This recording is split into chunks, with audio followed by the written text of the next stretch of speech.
My boss tried to change our bonus structure after we hit goal. I got pulled into one of those real quick chats at month end, which is never good.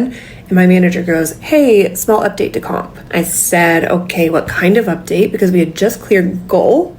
And my team not only cleared goal, but beat quota by 15% last month. And then he tells me that full bonus doesn't hit at 100% anymore. It's now 110. And I'm sitting there like, what?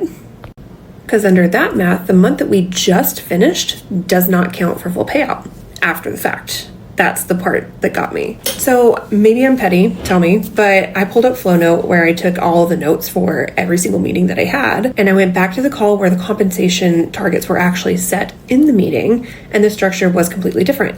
It's not any gray area, it's completely different. So the plan tied out to a different number than everybody agreed to. So when I brought that up, I got the usual answer, something like, these decisions evolve at the executive level, blah, blah, blah. Okay, but the work is already done. The goalposts move after. That's not evolution. That is rewriting the deal. And I'm not just talking about a small edge case here either. It was my entire team. People stayed late. They pushed deals over the line. They cleaned up procurement issues and chased signatures on the 29th and the 30th because we were aiming at the comp that they had all agreed to.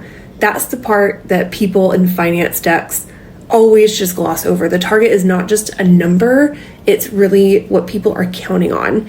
And it dictates how hard people push. So if you swap that payout rule after all the work is already on the books, then you're not just aligning incentives, you're telling people that the work that they did doesn't matter. So I said, I'm not trying to make this a whole thing. I'm trying to understand how that's fair to the entire team. The short version, everyone got really quiet. So he ended up saying he'd talk to finance. Cool.